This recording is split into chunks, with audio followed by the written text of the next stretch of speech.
ఈ ప్రపంచంలో చాలా మంది సక్సెస్ఫుల్ పీపుల్ ఎలా ధనవంతులయ్యారో ఎప్పుడైనా ఆలోచించారా? అప్పుల ఊబిలో మునిగిపోయిన వాళ్ళు ఒక్కసారిగా కోట్లు సంపాదించే వాళ్ళలాగా ఎలా మారిపోయారో అనేది ఎప్పుడూ తెలుసుకోవాలనిపించలేదా? ఒకసారి నిజంగా ఆలోచించండి. గతంలో మీరు తెలుసో తెలియకో ప్రస్తుతం ఉన్న పరిస్థితిని మీరు ముందుగానే ఆలోచించి సృష్టించారని ఎప్పుడైనా అనిపించిందా? మనము దేని గురించి ఆలోచిస్తామో అదే మళ్ళీ మళ్ళీ మన జీవితంలోకి కనిపిస్తుందని మీకు తెలుసా? ఈ యూనివర్స్లో మన ఆలోచనలకు ఒక శక్తి ఉంటుందని, మన ఆలోచనలు మన దిశను నిర్ణయిస్తాయని మీరు ఎప్పుడైనా గమనించారా? రోండోబర్న్ రాసిన ది సీక్రెట్ అనే పుస్తకంలో కూడా కొన్ని అద్భుతమైన నిజాలు ఉన్నాయి. మనం ఇప్పుడు ఎలా ఆలోచిస్తున్నామో భవిష్యత్తులో కూడా మన జీవితం అలా మారుతుంది. అది మంచైనా చెడు అయినా.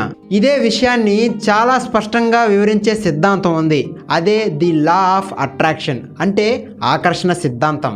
మన యొక్క కోరికను ఈ యూనివర్స్కి ఎలా చెప్పాలి, అది తప్పకుండా జరుగుతుంది అని మనలో నమ్మకం ఎలా పెంచుకోవాలి, మనం కోరుకున్నది ఇప్పటికే మనదే అని ఎలా భావించాలి, ఇవే మీ జీవితాన్ని మార్చగల 3 శక్తివంతమైన స్టెప్స్. ఇవే ఈ వీడియోలో మనం చెప్పుకుందాం. అందరికీ నమస్కారం, నేను మీ రవి. మీరు చూస్తున్నారు బొర్రా ఇన్స్పైర్స్.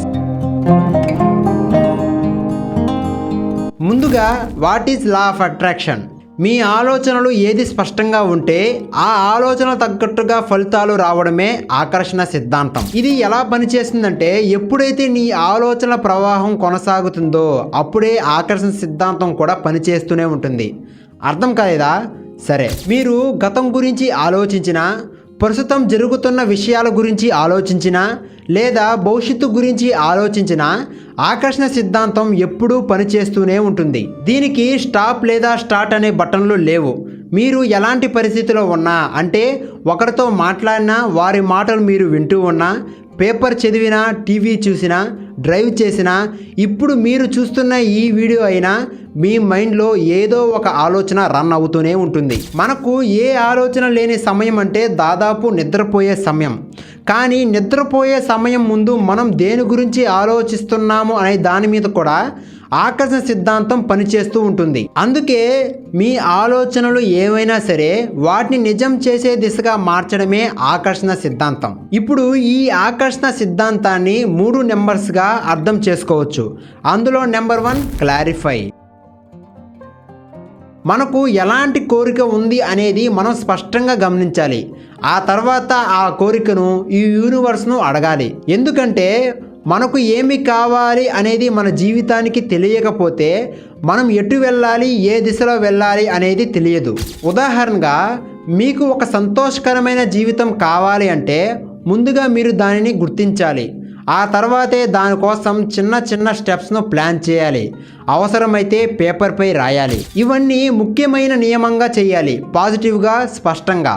ఎందుకంటే ఆకర్షణ సిద్ధాంతానికి మంచేది చెడేది అనేది తేడా తెలియదు.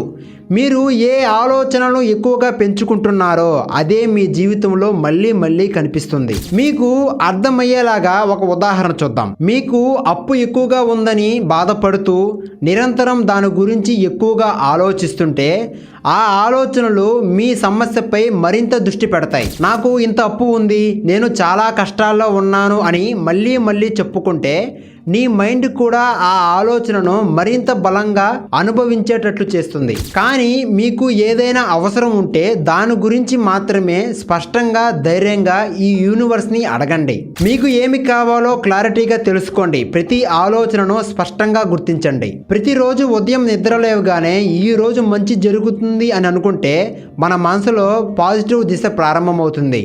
అదే రాత్రి పడుకునే ముందు ఏదో చెడు జరుగుతుందేమో అని నెగిటివ్గా ఆలోచిస్తే ఆ నెగిటివ్ ఆలోచనలపై మన దృష్టి పెరుగుతుంది. అందుకే మీరు దేని గురించి స్పష్టంగా అడుగుతారో మీ దిశలోనే మీ జీవితం కదలడం ప్రారంభమవుతుంది. Number 2, believe in your self. ప్రపంచంలో చాలామంది ఒక ప్రశ్న అడుగుతారు. ఎందుకు కొంతమంది మాత్రమే డబ్బును సంపాదిస్తున్నారు? ఎందుకు కొంతమంది మాత్రమే పెద్ద విజయాలను సాధిస్తున్నారు? దానికి ఒక ముఖ్యమైన కారణం ఉంది. వారు తమపై తాము నమ్మకం పెట్టుకుంటారు. ఆకర్షణ సిద్ధాంతం ఎప్పుడూ కూడా ఒకేలా పనిచేస్తుంది. మీరు ఎలా ఆలోచిస్తున్నారో దానికి అనుగుణంగా మీ పనులు, మీ నిర్ణయాలు మారడం ప్రారంభమవుతాయి. మీరు కోట్లు సంపాదించాలి అంటే మీ ఆలోచనలు బలంగా ఉండాలి.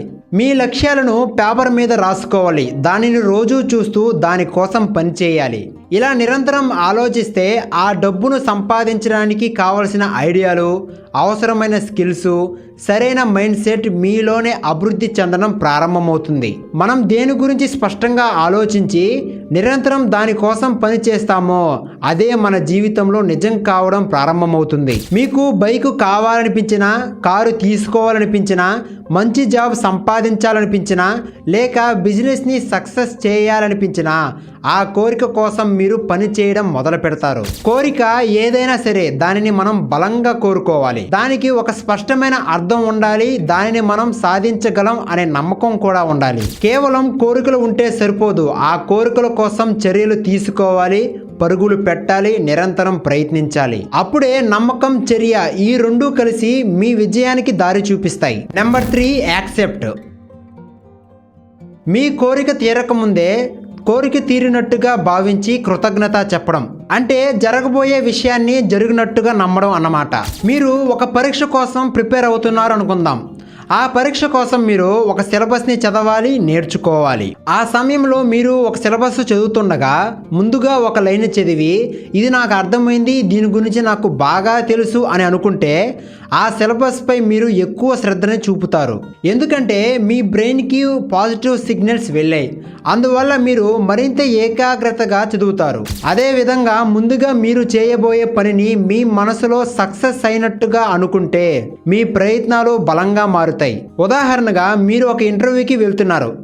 ఆ ఇంటర్వ్యూ అనేది మీ జీవితంలో మొదటిసారి ఫేస్ చేస్తున్నటువంటి ఇంటర్వ్యూ. దీనివల్ల మీకు భయం, కాన్ఫిడెంట్ లేకపోవడం లాంటి భావాలు వస్తాయి. కానీ ఒకసారి ఆ ఇంటర్వ్యూకి వెళ్ళే దారిలో పదే పదే ఇలా అనుకుంటే ఈ ఇంటర్వ్యూ నాకు కొత్త ఏమీ కాదు, ఇలాంటి పరిస్థితిని నేను ఆల్రెడీ ఫేస్ చేశాను అని మీలో మీరు అనుకున్నా, లేకపోతే మీ మనసులో విజువలైజేషన్ చేసుకున్నా మీ మనసులో భయం తగ్గుతుంది, మీకు కాన్ఫిడెంట్ పెరుగుతుంది. మీరు ఆ ఇంటర్వ్యూని మొదటిసారిగా ఫేస్ చేస్తున్నట్టుగా కాకుండా మీరు ఇప్పటికే అనుభవం ఉన్నట్టుగా ఫీల్ అవుతారు. అందుకే మీరు జరగబోయే విషయాన్ని ముందుగానే జరిగిపోయినట్టుగా భావించినప్పుడు మీ మనసు, మీ చర్య అదే దిశలో కదలడం ప్రారంభమవుతుంది. నేను నమ్ముతున్నాను ఈ వీడియో మీకు నచ్చిందని. మరిన్ని వీడియోస్ కోసం మన ఛానల్ని సబ్స్క్రైబ్ చేసుకోండి.